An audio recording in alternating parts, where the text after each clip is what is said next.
أعوذ بالله من الشيطان الرجيم.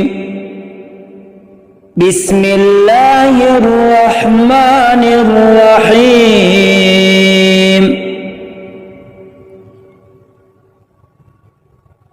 اللهم إني أسألك برحمتك التي وسعت كل شيء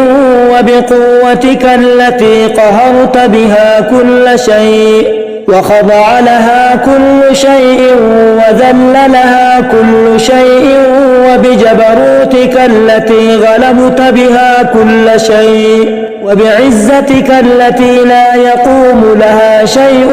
وبعظمتك التي ملأت كل شيء وبسلطانك الذي على كل شيء وبوجهك الباقي بعد فناء كل شيء وبأسمائك التي ملأت أركان كل شيء وبعلمك الذي أحاط بكل شيء وبنور وجهك الذي أضاء له كل شيء يا نور يا قدوس يا أول الأولين ويا آخر الآخرين. اللهم اغفر لي الذنوب التي تهتك العصم. اللهم اغفر لي الذنوب التي تنزل النقم. اللهم اغفر لي الذنوب التي تغير النعم. اللهم اغفر لي الذنوب التي تحبس الدعاء. اللهم اغفر لي الذنوب التي تقطع الرجاء. اللهم اغفر لي الذنوب التي تنزل البلاء. اللهم اغفر لي كل ذنب أذنبته وكل خطيئة أخطأتها. اللهم إني أتقرب إليك بذكرك واستشفع بك إلى نفسك وأسألك بجودك أن تدنيتي من قربك وأن توزعني شكرك وأن تلهمني ذكرك. اللهم إني أسألك سؤال خاضع متذلل خاشع متضرع أن تسامحني وترحمني وتجعلني بقسمك راضيا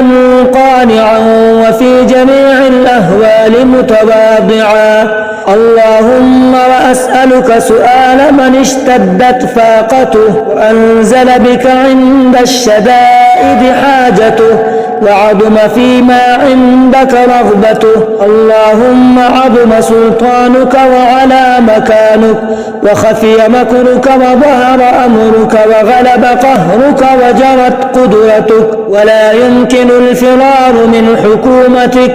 اللهم لا أجد لذنوبي غافرا ولا لقبائحي ساترا ولا لشيء من عملي القبيح بالحسن مبدلا غيرك. لا إله إلا أنت سبحانك وبحمدك ظلمت نفسي وتجرأت بجهلي وسكنت إلى قديم ذكرك لي ومنك علي. اللهم مولاي كم من قبيح سترته وكم من فادح من البلاء أقلته وكم من عثار وقيته وكم من مكروه دفعته وكم من ثناء جميل لست أهلا له نشرته.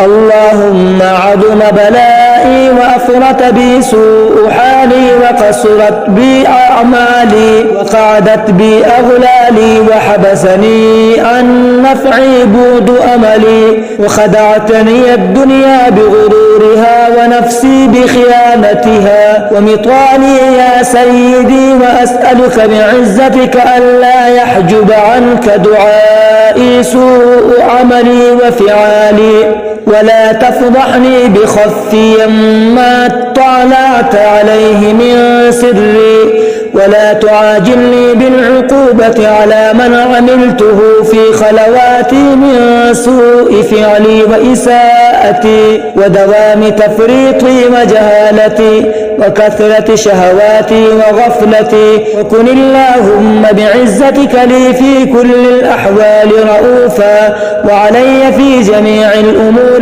عطوفا. إلهي ومولاي وربي من لي غيرك أسأله كشف ضري والنظر في أمري. إلهي ومولاي أجريت علي حكما اتبعت فيه هوى نفسي، ولم أحترس فيه من تزيين عدوي، فغرني بما أهوى وأسعده على ذلك القضاء، فتجاوزت بما جرى علي من ذلك بعض حدودك، وخالفت بعض أوامرك، فلك الحمد علي في جميع ذلك، ولا حجة لي فيما جرى علي فيه قضاؤك، وألزمني حكمك وبلاؤك، وقد أتيتك يا إلهي بعد تقصيري وإسرافي على نفسي معتذرا نادما منكسرا مستقيلا مستغفرا منيبا مقرا مضمعا معترفا، لا أجد مفرا مما كان مني ولا مفزعا، أتوجه إليه في أمري غيرك قبولك عذري، وإدخالك إياي في سعة من رحمتك.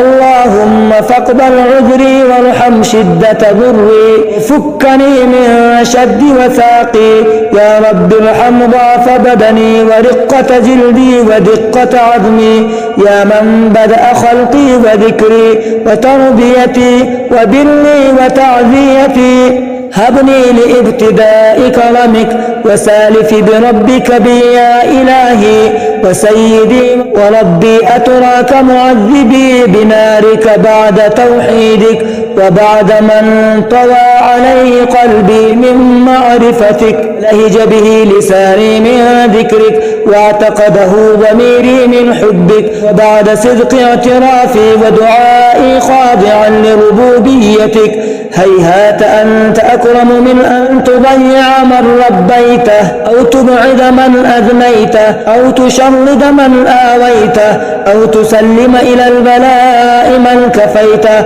ولحمته. وليت شعري يا سيدي وإلهي ومولاي أتسلط النار على وجوه خرت لعظمتك ساجدة، وعلى ألسن نطقت بتوحيدك صادقة، وبشكرك مادحة، على قلوب اعترفت بإلهيتك محققة، وعلى ضمائر حوت من العلم بك حتى صارت خاشعة، وعلى جوارح سعت إلى أوطان تعبدك طائعة، وأشارت باستغفارك مذنعة. ما هكذا الظن بك ولا أخبرنا بفضلك عنك يا كريم يا رب، وأنت تعلم ضعفي عن قليل من بلاء الدنيا وعقوباتها، وما يجري من المكاره على أهلها، على أن ذلك بلاء ومكروه قليل مكثه، يسير بقاؤه قصير مدته. فكيف احتمالي لبلاء الآخرة وجليل وقوع المكاره فيها، وهو بلاء تطول مدته ويدوم مقامه ولا يخفف عن أهله، لأنه لا يكون إلا عن غضبك وانتقامك وسخطك، وهذا ما لا تقوم له السماوات والأرض يا سيدي، فكيف لي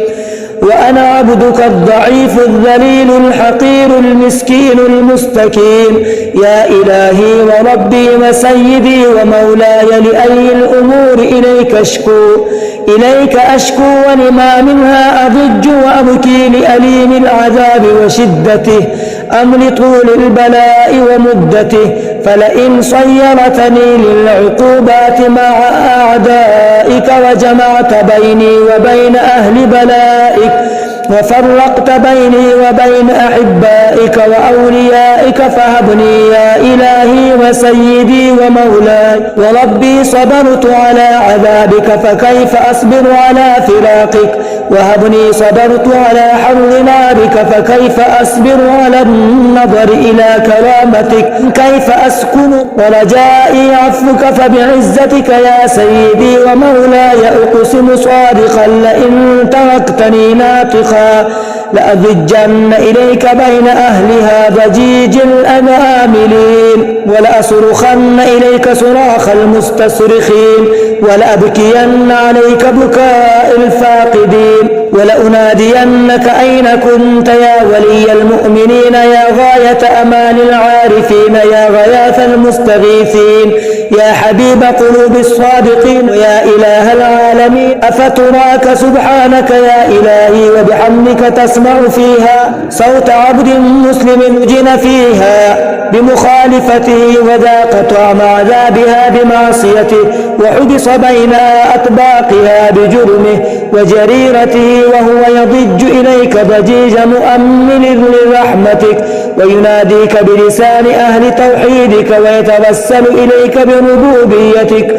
يا مولاي فكيف يبقى في العذاب وهو يرجو ما سلف من حلمك ورأفتك ورحمتك أم كيف تؤلمه النار وهو يامل فضلك ورحمتك أم كيف يحرقه لهيبها وأنت تسمع صوته وترى مكانه أم كيف يشتمل عليه زفيرها وأنت تعلم ضعفه أم كيف يتقلقل بين أطباقها وأنت تعلم صدقه أم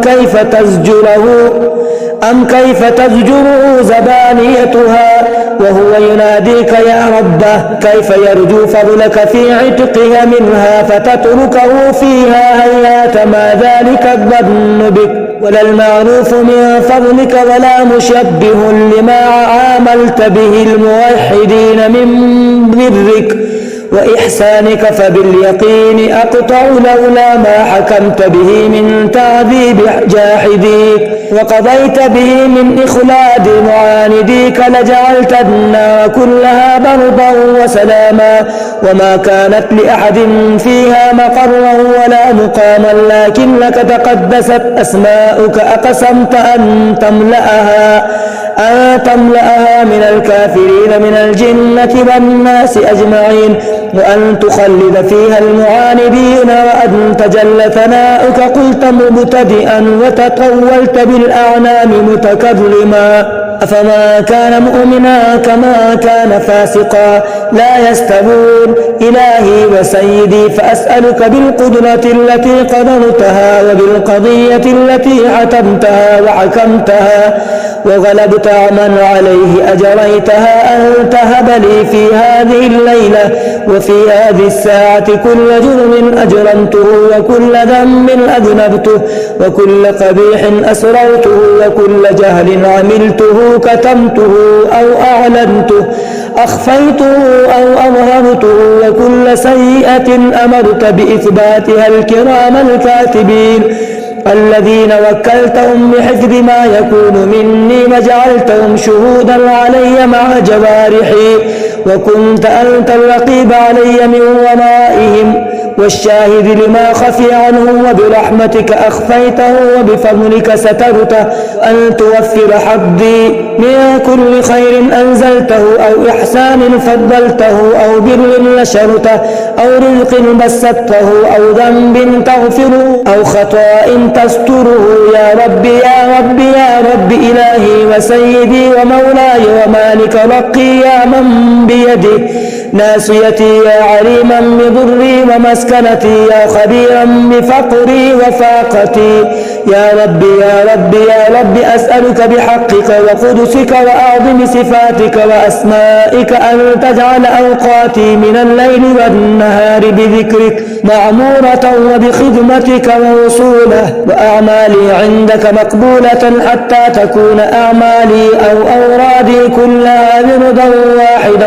وحالي في خدمتك سرمدا يا سيدي يا من عليه معولي يا من إليه شكوت أحوالي يا ربي يا ربي يا ربي. قوي على خدمتك جوارحي واشدد على العزيمة جوانحي، وهب لي الجد في خشيتك والدوام في الاتسال بخدمتك حتى أسرح إليك في الميادين السابقين، وأسرع إليك في البارزين، واشتاق إلى قربك في المشتاقين، وأدنو منك دنو المخلصين، وأخاف مخالفة الموقنين، وأجتمع في جوارك مع المؤمنين. اللهم ومن أرادني بسوء فارده، ومن كادني فكده، واجعلني من أحسن عبيدك نصيبا عندك، وأقربهم منزلة منك، وأخصهم زلفة لديك، فإنه لا ينال ذلك إلا بفضلك. وجد لي بجودك، واعطف علي بمجدك، واحفظني برحمتك، واجعل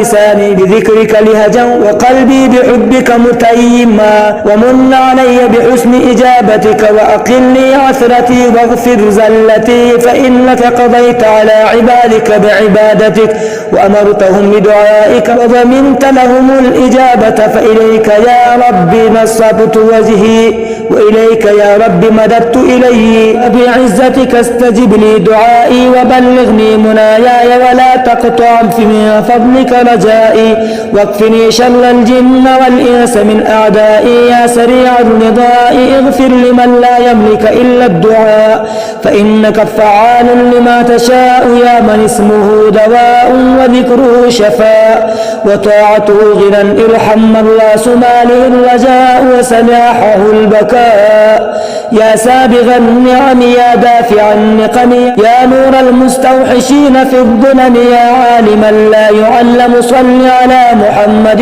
وآل محمد، وافعل بي ما أنت أهله. وصلى الله على رسوله والأئمة الميامين من آله وسلم تسليما كثيرا كثيرا برحمتك يا أرحم الراحمين.